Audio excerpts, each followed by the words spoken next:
desconstruir pra ligar seu coração ao meu com o amor que existe em nós.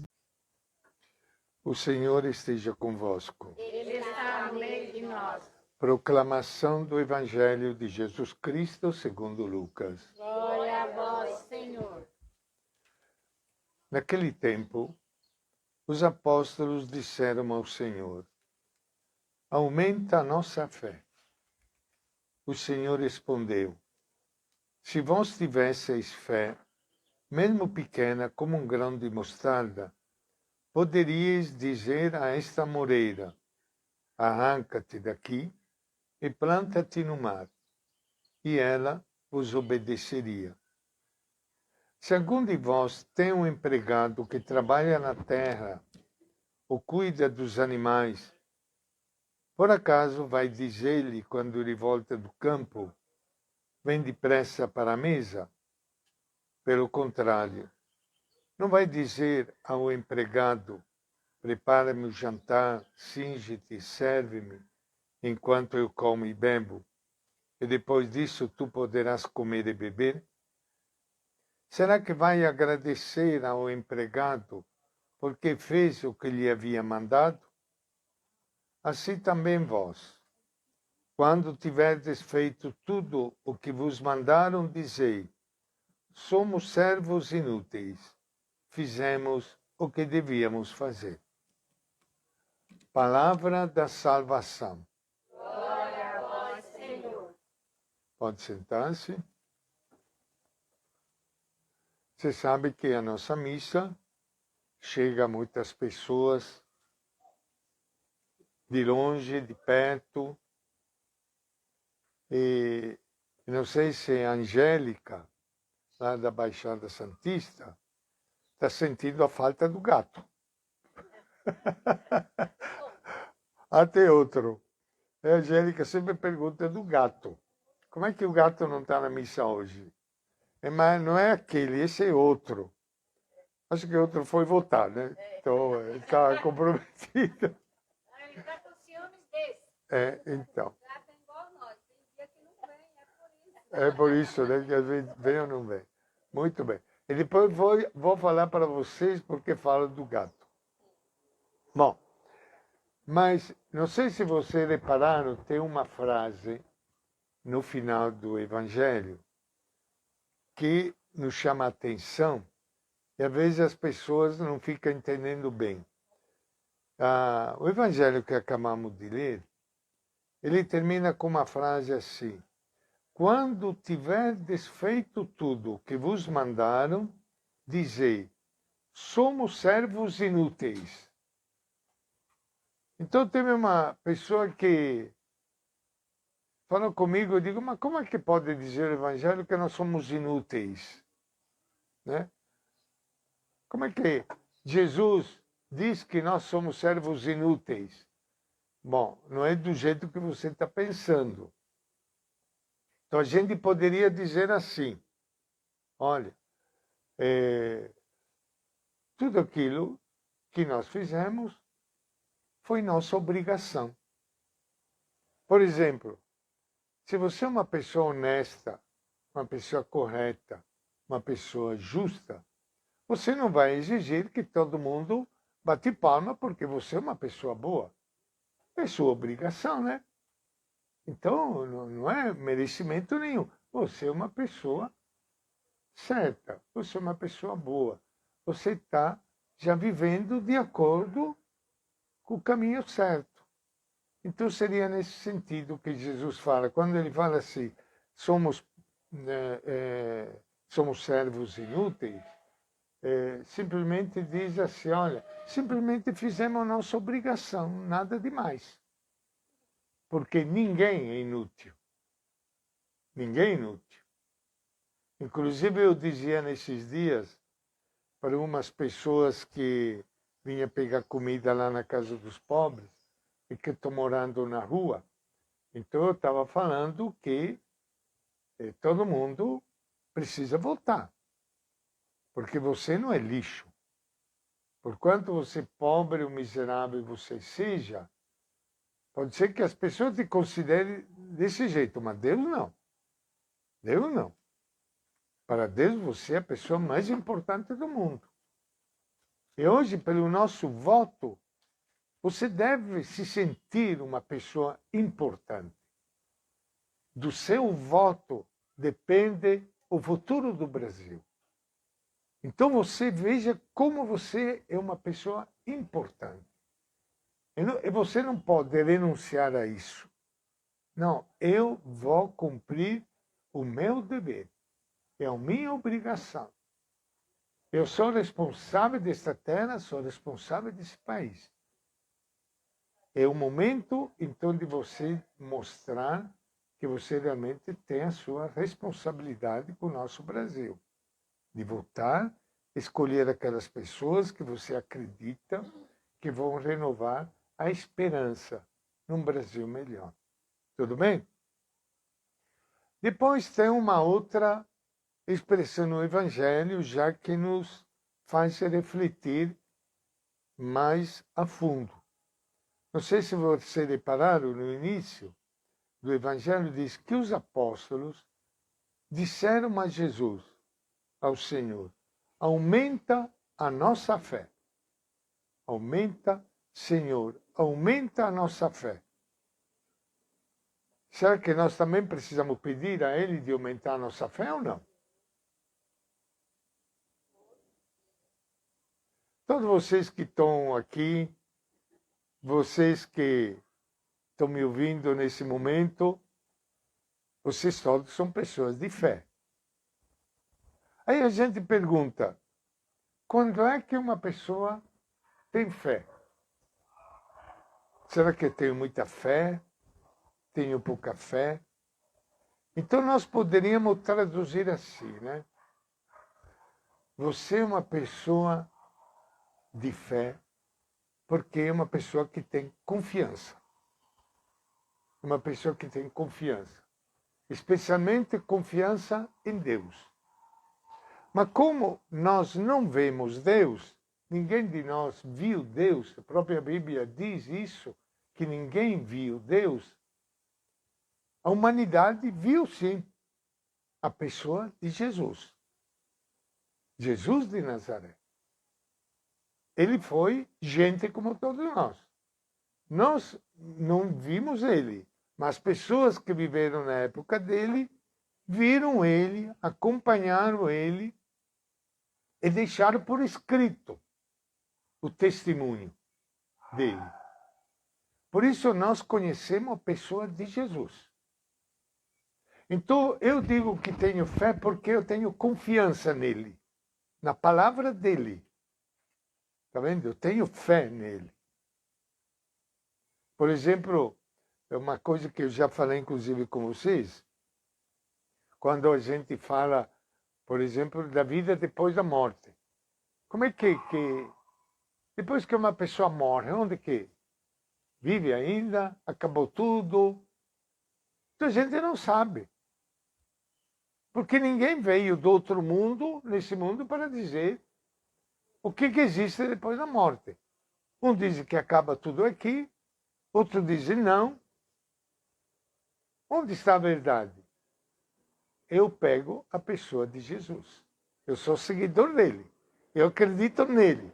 A minha fé é nele. E ele nos falou que depois da morte a vida continua e mais bonita ainda. Porque nós temos fé na pessoa de Jesus. Está vendo? A namorada dele tem vários lugares para nós. Tem vários lugares para todo mundo. Cabe todo mundo. Foi Jesus que disse. Foi Jesus que disse.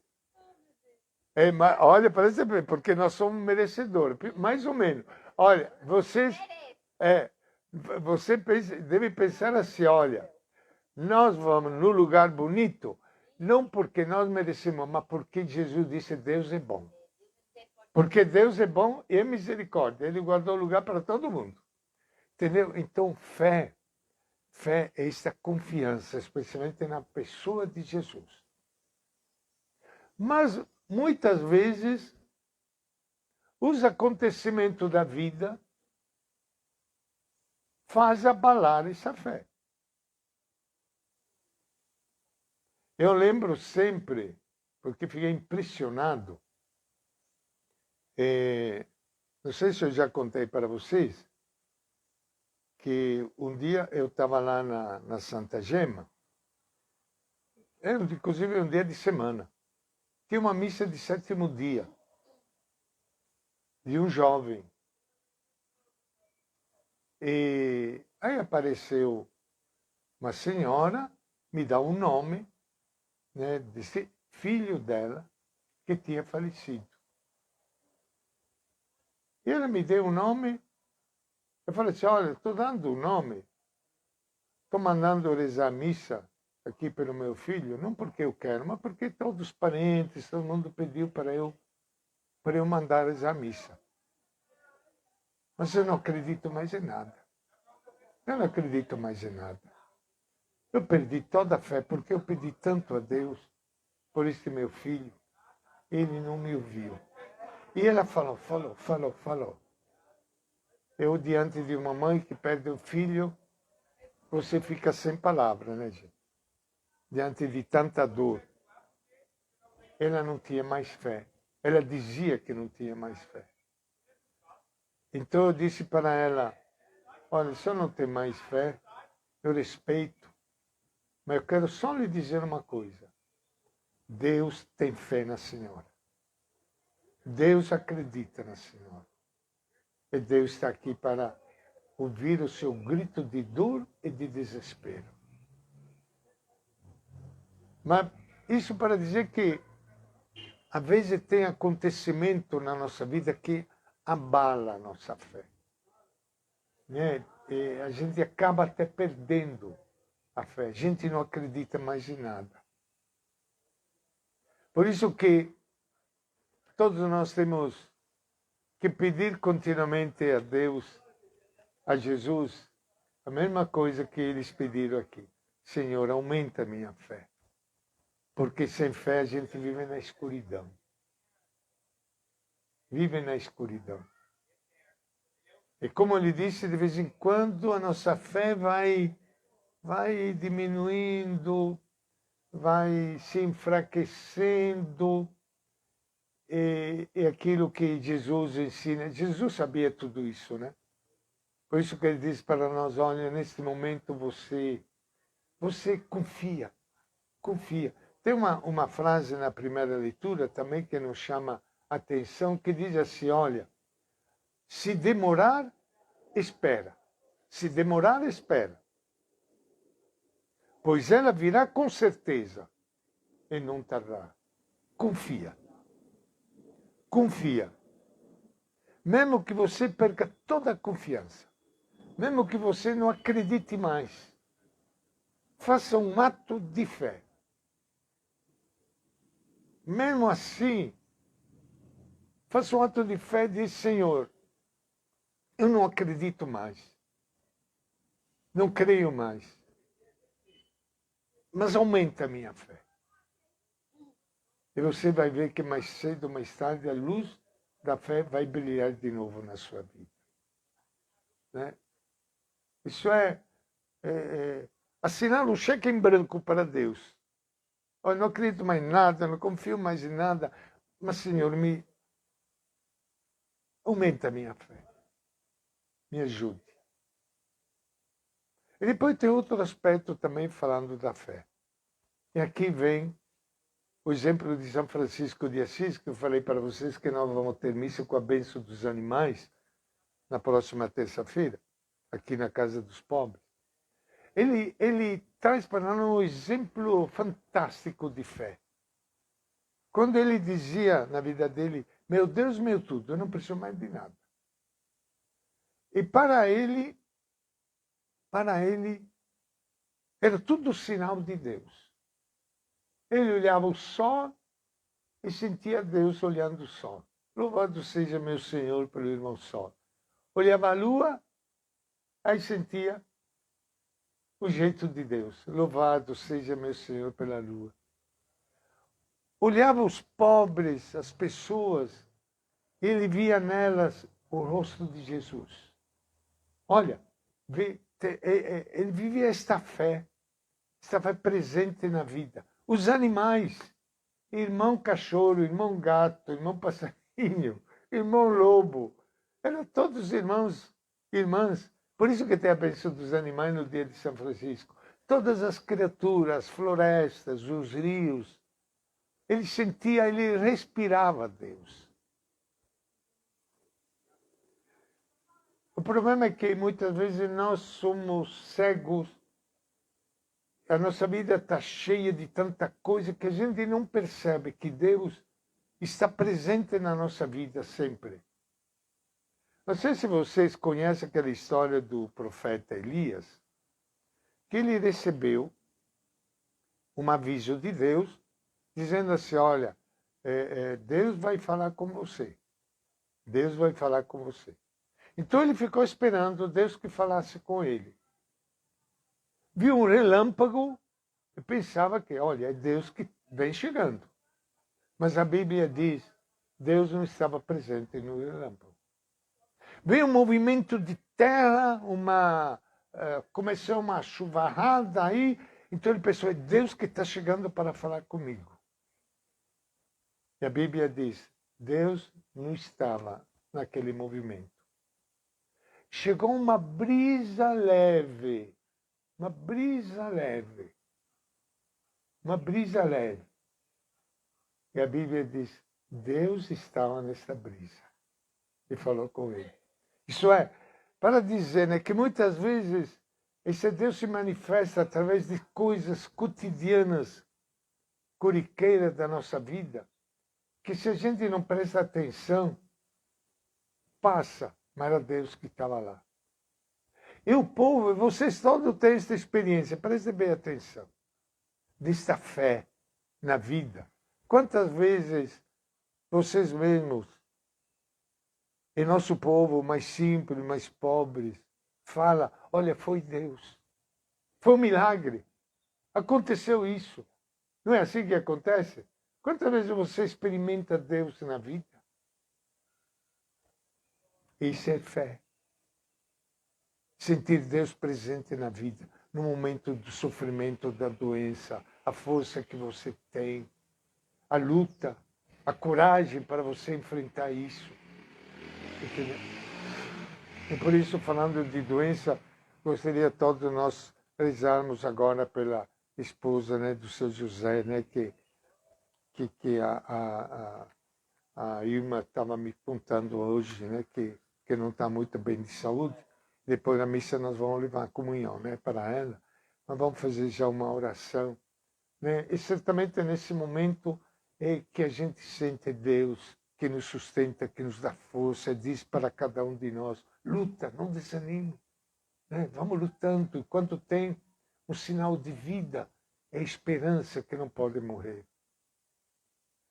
Mas todos nós somos frágeis, devemos pedir, Senhor, tem momento que a nossa fé vai enfraquecendo. E devemos dizer assim, Senhor, aumenta a minha fé. Vamos repetir todo mundo? Senhor, aumenta a minha fé. Mais uma vez, Senhor, aumenta a minha fé.